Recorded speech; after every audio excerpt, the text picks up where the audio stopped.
बिस्मिल्लाहिर्रहमानिर्रहीम। हम कंटिन्यू कर रहे हैं अपनी lecture series on the subject of marketing.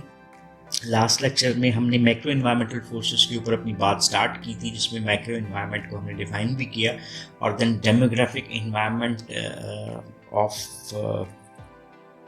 The overall आपको जो नज़र आता है उसके इफ़ेक्ट को देखा कि हम किस तरह से इफ़ेक्ट करते हैं डिफरेंट फोर्सेस के ऊपर जो कि माइक्रो एनवायरनमेंट में मौजूद हैं। सो अभी हम बात करने जा रहे हैं इकोनॉमिक एनवायरमेंटल फोर्सेस के ऊपर। What do we mean by economic environment?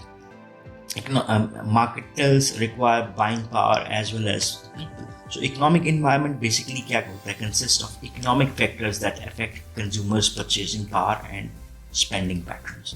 तो अगर हम economic environment को define करते हैं तो वो तमाम factors and forces जो कि आपको नज़र आती हैं और वो इफ़ेक्ट करती हैं कंज्यूमर के ऊपर, उसकी परचेजिंग पावर और उसके स्पेंडिंग पैटर्न्स के ऊपर। सो जैसे हम बात करते हैं कि पाकिस्तान की इकोनॉमी, तो देयर आर डिफरेंट आपको नज़र आते हैं, जैसे डिमांड है, सप्लाई है, बैलेंस ऑफ पेमेंट है, आपका इंटरेस्ट रेट्स हैं, आपका प्रोडक्शन है, एम्प्लॉयमेंट है and etcetera. These are the different factors जो कि इकोनॉमिक फैक्टर्स कहलाते हैं in context of any country's economy. So हमारा इतना लार्जर कॉन्टेक्स्ट नहीं है। हम इकोनॉमिक इन्वायरमेंट को इस अंदाज में देखते हैं कि if there is more economic stability, more earnings are there, if more earnings are there of the people, then they have more buying purchasing power. जैसे अगर हम पाकिस्तानी कॉन्टेक्स्ट में अगर आज बात करते हैं तो आपको बहुत सारे बिजनेसेस ये कहते हुए नज़र आएंगे कि that we are not earning much. क्यों? क्योंकि हमारे पास कस्टमर नहीं है। और कस्टमर की से पूछोगे तो कस्टमर क्यों नहीं है, तो वो कहते हैं कि हमारे पास because of increase in the inflation हमारे बाइंग परचेजिंग पावर कम हो गई है।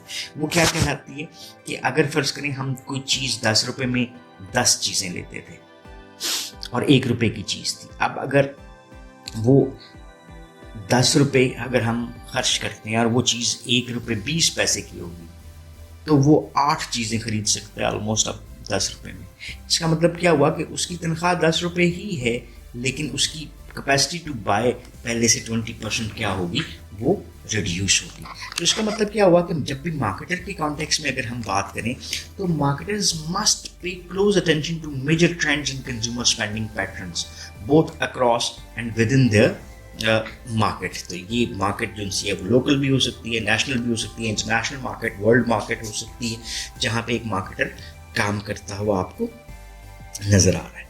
सो अगर हम कॉन्टेक्स्ट में चलें कंट्री के, तो nations vary greatly in their levels and distribution of income. Some countries have different types of economy, others have different types of economy. Let me highlight it for you. जैसे industrial economies आपको नज़र आती हैं, subsistence economies नज़र आती हैं और then developing economies नज़र आती हैं। इन 3 इकोनॉमीज़ के ऊपर थोड़ी सी बात करते हैं।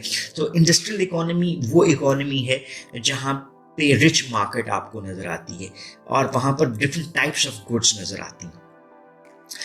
फिर सबसिस्टेंस इकोनॉमी वो है जो कि आपको इंडस्ट्रियल इकोनॉमी के बिल्कुल उल्ट नज़र आती है।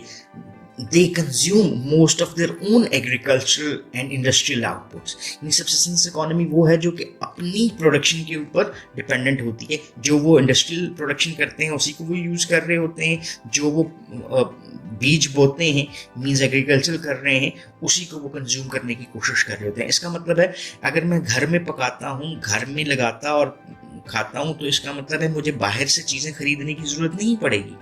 तो इसका मतलब क्या हो गया कि मैं किसी और के लिए, किसी और कंट्री के लिए इतनी बड़ी मार्केट नहीं हूँ। And then comes one market which is termed as developing economy. ये वो इकोनॉमीज हैं which offer outstanding marketing opportunities for the right kind of people. ये क्यों है? जो कि इन बिटवीन आती हैं इंडस्ट्रियल इकोनॉमी के और सबसिस्टेंस इकोनॉमी के। इसकी रीज़न क्या है कि ये डेवलपिंग है। They need more products and services. They need more agricultural goods. इसका मतलब है कि जो इंडस्ट्रियल इकोनॉमीज़ हैं वो डेवलपिंग इकोनॉमीज़ के ऊपर डिपेंड कर सकती हैं और अपनी प्रोडक्ट्स एंड सर्विसेज को वहाँ पर सेल आउट कर सकती हैं। यहाँ पे आपको एक बड़ी अच्छी एग्जांपल है, इसको आप ज़रूर रीड आउट कीजिएगा। This is an example about Tata nano. Basically जो कॉन्सेप्ट क्या रिलेट करता है कि इंडियंस जो है वो ऑलमोस्ट 1.1 बिलियन पीपल हैं, और वहाँ पे अगर गाड़ियों की ज़रूरियात की हम बात करें तो because of increasing the technology वहाँ पर every out of 7% 1 person had a car. इसका मतलब क्या हुआ कि वो बहुत बड़ी मार्केट गाड़ियों की बनती। गाड़ियों की मार्केट बनने के साथ साथ वहाँ की जो लोकल मैन्युफैक्चरिंग टाटा मोटर्स हैं उन्होंने एक बहुत सस्ती गाड़ी दी which is offering its price in 1 lakh rupees, जो कि तकरीबन $2,500 बनते हैं। उसकी यूटिलाइजेशन डिफर है। So it is putting up a challenge for the any other company जो कि वहाँ पर गाड़ियाँ लॉन्च करती है और उसमें नई से वेरिएंट्स लेकर आती है कि किस तरह से उसने टाटा को कम्पीट करना है। इसका मतलब क्या हुआ कि जो economic conditions of the country है वो कंज्यूमर के बाइंग परचेजिंग पैटर्न्स को चेंज कर सकती है। इसी को देखते हैं थोड़ा सा, changing in the consumer spending. जो economic factors हैं which can have a dramatic effect on consumer spendings and buying behaviors, जैसे अगर अमेरिकन कंज्यूमर्स की बात करते हैं तो वो फ्रीली स्पेंड करते हैं, fueled by income growth and a boom in the stock market, rapid increase in the housing values and other economic good fortunes. They bought and bought seemingly without caution, amazing record levels of debt. However, the free spending and high expectations of those days were dashed by the Great Recession. आपको ये जब economic factors है, एक चीज़ ये क्या है, it is called as a business cycle. यहाँ पे आपको क्या नज़र आ रहा है, यहाँ पर क्या है, ये 4 स्टेजेस आपको नज़र आती हैं। ये रिकवरी का एक प्रोसेस है। ये आपको क्या नज़र आता है, बूम नज़र आता है ये वाला।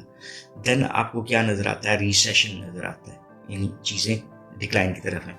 और देन आपको एक डिप्रेशन नज़र आता है। तो this is how an economy moves on. यही आप चेंजेस इन कंज्यूमर स्पेंडिंग्स की हमने बात की। जब कंज्यूमर्स ने बहुत ज़्यादा ख़रीदा, मार्केट्स हाई हुई, इन्फ्लेशन बढ़ी, तो जब हम ये सब कुछ कर रहे थे तो बूम पे था। जब इन्फ्लेशन बढ़ी, लोगों की बाइंग परचेजिंग पावर उतनी नहीं रही क्योंकि पिछले डेट्स उन्होंने पे करने थे, तो रिसेशन की तरफ गए और देन डिप्रेशन की तरफ चले गए। और this is how it will move on. ये पीरियोडिक आपको नज़र आता है। चेंजेस इन कंज्यूमिंग पैटर्न्स जो है वो ओवरऑल मार्केट के ऊपर इफेक्ट करते हैं। देन हम बात करते हैं इनकम डिस्ट्रीब्यूशन की। इनकम डिस्ट्रीब्यूशन से क्या मुराद है? चलें जी, ये मेरे पास 10 रुपये थे, मैंने बांट दिए, 2 एक जगह पे दे दिए, 3 एक जगह पे दे दिए, 4 एक जगह पे दे दिए और 1 रुपया एक जगह पे दे दिया। ये फर्ज करें ये 4 लोग थे। इसके पास 20% आया, 30%, 40% और ये 1%। इनकम डिस्ट्रीब्यूशन क्या है? Marketers should pay attention to income distribution. क्या जिसके पास 1 रुपया है उसकी बाइंग फ़र्क होगी, जिसके पास 4 है उसकी बाइंग फ़र्क है, 3 वाले की फ़र्क है और 2 वाले की बाइंग फ़र्क है। रीज़न क्या है? बिकॉज 1 वाले का ज़्यादातर जो परचेजिंग है वो किसके ऊपर होगी? वो नेसेसिटीज़ के ऊपर, नेसेसिटीज़ ऑफ लाइफ। जिसके पास 4 रुपये हैं, 1 रुपये में उसकी नेसेसिटीज़ का गुजारा चल जाता है। उसके पास 3 रुपये और हैं तो वो इलेक्ट्रॉनिक्स पे भी खर्च करेगा, वो रिक्रिएशनल एक्टिविटीज़ पे भी खर्च करेगा। जिसके पास 2 है उसके पास कुछ पहनने के लिए और खाने पीने के लिए इसकी सारी इनकम शायद खाने पीने पे लग जाए। तो आपको इनकम डिस्ट्रीब्यूशन की बेस नज़र आती है कि जब इनकम लेवल्स डिफर करते हैं तो उसी की बेस के ऊपर बाइंग परचेजिंग पैटर्न्स भी आपको बनते हुए नज़र आते हैं। So that concludes our economic environment. और ये इकोनॉमिक फैक्टर्स एंड फोर्सेस को कंसिडर करना किसी भी मार्केटर के लिए बहुत ज़रूरी है कि उसी की बुनियाद के ऊपर वो अपनी कंज्यूमर मार्केट को टारगेट करता हुआ नज़र आता है। देन हम बात करते हैं किसके ऊपर? Third force, that is the natural environment. What is the natural environment? Natural environment involve करता है natural resources that are needed as inputs by marketers और that are affected by marketing activities. क्या हुआ जी? नेचुरल रिसोर्सेज जो कि हमें required होते हैं एज एन इनपुट, क्योंकि मार्केटर क्या कर रहा है? प्रोडक्ट्स बना रहा है, सर्विसेज क्रिएट कर रहा है। उन प्रोडक्ट्स और सर्विसेज को क्रिएट करने के लिए उसको रिसोर्सेज चाहिए। सो उसको हम नेचुरल कॉन्टेक्स्ट में देख रहे हैं, ठीक है, कि वो तमाम नेचुरल रिसोर्सेज जो कि हमें रिक्वायर्ड होते हैं एज अ मार्केटर। और जब हम मार्केटिंग एक्टिविटीज़ करते हैं तो वो नेचुरल रिसोर्सेज डेफिनेटली इफ़ेक्ट हो रहे होते हैं. सो नेचुरल रिसोर्सेज को हम अगर कैटेगराइज करें तो यहाँ पर हमें टेक्स्ट में भी मिल जाएगा. देयर आर रिन्यूएबल रिसोर्सेज, वो रिसोर्सेज जो कि हम नए बना सकते हैं. और then there are non renewable resources. Natural resources की हमने दो कैटेगराइजेशंस कर दी. One is renewable, other one is non renewable. Renewable resource वो है जिसको हम रीन्यू कर सकते हैं, जिसको दोबारा बना सकते हैं. Just take example of the forest. Food also have to be used wisely, क्योंकि देखें है तो स्कार्स ही ना. जैसे गंदम उगाता हूँ, गंदम काटता हूँ, फिर दोबारा गंदम लगा लेता हूँ. मैं सेब के दरख्त से सेब उतारता हूँ, अगले साल सेब फिर मिल जाता है. सो ये रिन्यूएबल रिसोर्सेज हैं जिसपे हम थोड़ा कंट्रोल रखते हैं. नॉन रिन्यूएबल रिसोर्सेज ऐसे हैं जो कि दोबारा नहीं मिलेंगे. Just take example of oil, coal and various minerals. ये सीरियस प्रॉब्लम्स, बिकॉज ये एक लिमिटेड तादाद में दुनिया में मौजूद हैं. तो इसका मतलब क्या है कि हमें इसकी यूटिलाइजेशन को भी उसी अंदाज में भी देखना है. So firms making products that require these scarce resources face large cost increase even if the materials remain available. because हम जो डिमांड और सप्लाई है उसको किससे कंट्रोल करते हैं? That is the price. In order to reduce the demand of these natural resources जो कि नॉन रिन्यूएबल में है, उसकी प्राइस को इंक्रीज कर दिया जाता है ताकि उसका यूटिलाइजेशन कम हो जाए. So, in general context, अगर देखें तो environmental concerns have grown steadily over the past few decades, or in many cities around the world, air and water pollution have reached dangerous levels. Just take example of Lahore और कराची, जो कि world के context में जो most polluted cities के अच्छे level के ऊपर आपको नज़र आते हैं. सो ओवरऑल आपकी कंसर्न आप ये नज़र आती है कि आप नेचुरल रिसोर्सेज को किस तरह से करते हो और मार्केटिंग एक्टिविटीज़ में किस तरह से नेचुरल इन्वायरमेंट इन्फ्लुएंस होता हुआ नज़र आता है. So world concern continues to most about the possibilities of global warming and many environmental fears that we soon will be buried in our own trash. So marketers should be aware of the several trends in the natural environment, और उसी की base के ऊपर अपनी वो products and services को बना रहे होते हैं. तो first involves growing shortage of raw materials. ठीक है. Then air and water may seem to be infinite resources, but some groups see long run dangers. Air pollution जो है वो चोक करती है many of the world's largest cities and so many things like that. फिर हमने बात कर ली renewable non renewable resources की कि उनकी यूटिलाइजेशन फ़र्क है. जो सेकेंड इन्वायरमेंटल ट्रेंड आपको नेचुरल कॉन्टेक्स्ट में नजर आता है वो है increased pollution. So industry will almost always damage the quality of the natural environment, because industry जब प्रोड्यूस करती है तो फ्यूम्स फ़िज़ा में चले जाते हैं. जो केमिकल्स वो यूज़ कर रहे हैं वो लिक्विड मटेरियल की सूरत में हमारी ज़मीन के अंदर चले जाते हैं, और जो पीने का पानी है उसमें शामिल होते हैं, या वो नदियों के ज़रिए दरियाओं में मिलते हैं और समंदर में चले जाते हैं. So this is how increased pollution is a phenomena of increase marketing efforts as well. And then third जो ट्रेंड आपको नज़र आता है वो है इंक्रीज्ड गवर्नमेंट इंटरवेंशंस. आपको क्या नज़र आता है कि जैसे जैसे हम नेशनल एनवायरनमेंट के ऊपर डैमेज करते हुए नज़र आते हैं, governments needs to develop more laws, rules and regulations, or involve themselves more in legislation process, कि वो laws, rules and regulations बनाएं जो कि natural environment को secure करते हुए नजर आए. So in natural resources management आपको ये increased government interventions नजर आती हैं. So governments of different countries vary in their concerns and efforts to promote a clean environment. Some are more vigorously involved, कुछ आपको निस्बतन कम नजर आते हैं. Just take example of German government vigorously pursue environmental quality. Others, especially many poor nations, do little about pollution, largely because they lack the needed funds or political will. Because उनके पास definitely जब भी हम air को treat करके फ़िज़ा में फेंक रहे हैं एज अ प्रोड्यूसर तो उसके ऊपर ट्रीटमेंट चार्जेस लगते हैं. सो कंपनीज और मुल्क जो कि इतने ज़्यादा रिसोर्सेज नहीं रखते उनके लिए ये चीज़ें भी लिमिटेड नज़र आती है. General hope is that companies around the world will accept more social responsibility and less expensive devices can be found to control and reduce pollution as well. So increased government legislation आपको एक context में नज़र आती है. Concerns on the natural environment में आपको एक concept नज़र आता है, support for the environmental sustainability. Environmental sustainability है क्या? Developing all those strategies and practices that create a world economy that the planet can support indefinitely. So आपको क्या नजर आता है कि concern for the natural environment has स्पॉन्ड the so called movement, जिसको हम कहते हैं ग्रीन मूवमेंट। और अगर मार्केटिंग में हम बात करें तो हम इसको कहते हैं ग्रीन मार्केटिंग। आपको जनरल वर्ड्स नजर आते होंगे, ग्रीन प्रोडक्ट्स, यानी दीज आर द एफर्ट्स जो कि हमारे ओवरऑल नेचुरल एनवायरनमेंट को सपोर्ट करती हैं, वो प्रोडक्ट्स जो कि पोल्यूशन नहीं फैलाती।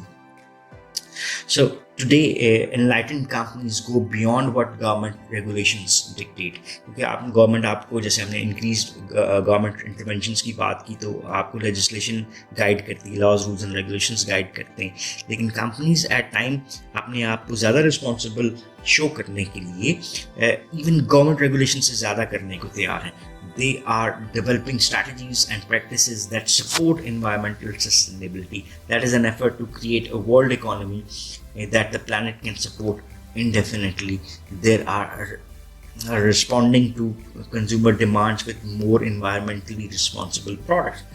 जैसे आप शॉपिंग बैग की बात करते हैं, तो shopping say no to a shopping bag, say no to a shopping bag, because ये बायोडिग्रेडेबल नहीं होता। खेत में फेंक दिया तो ये साला साल वहाँ पर उसी तरह से रहेगा। प्लास्टिक बॉटल्स को यूज़ ना किया जाए तो उसके साथ रिसाइकल लिखा होता है कि इस डस्टबिन में फेंकने। खैर पाकिस्तान में उस तरह से फॉलो नहीं होता, लेकिन इस डस्टबिन में शीशे की प्रोडक्ट्स को फेंका जाएगा, इस डस्टबिन में प्लास्टिक को फेंका जाएगा, और फिर उसको रिसाइकलिंग के लिए यूज़ किया जाता है। So these are few ways and means जो कि हमें नज़र आते हैं, जो हमें सपोर्ट करते हुए नजर आते हैं। So that's all about this lecture. इस लेक्चर में हमने दो डिफरेंट एनवायरमेंटल फोर्सेस के ऊपर बात की। पहला इकोनॉमिक एनवायरनमेंट, जिसमें हमने इकोनॉमिक एनवायरनमेंट को समझा, और different types of world economies है, इंडस्ट्रियल इकोनॉमीज, सब्सिस्टेंस इकोनॉमीज और डेवलपिंग इकोनॉमीज के डिफरेंसेस को समझा। और फिर हमने देखा कि किस तरह से consumer spending patterns, income distributions effect कर सकती हैं कंज्यूमर्स को। देन हमने फिर नेचुरल इन्वायरमेंट को देखा कि नेचुरल इन्वायरमेंट क्या है, वो तमाम एक्टिव फोर्सेस जो कि हम मार्केटर के तौर पे यूज़ करते हैं एज एन इनपुट, और उसी की बेस के ऊपर मार्केटिंग एक्टिविटीज़ से वो रिसोर्सेज इफेक्ट हो रहे होते हैं, वो नेचुरल इन्वायरमेंट। और इसमें हमने रिसोर्सेज को भी देखा कि वो दो किस्म के, रिन्यूएबल और नॉन रिन्यूएबल रिसोर्सेज होते हैं, और नेचुरल इन्वायरमेंट किस तरह से सस्टेन किया जाता है और मार्केटिंग पे किस तरह से इफेक्ट करता हुआ आपको दिखाई देता है। So that's all about this lecture. If you still have any question और क्वेरीज, तो you can ask in the comment section and we will definitely love to answer those. Once again, thanking you. Have a nice time. Allah Hafiz.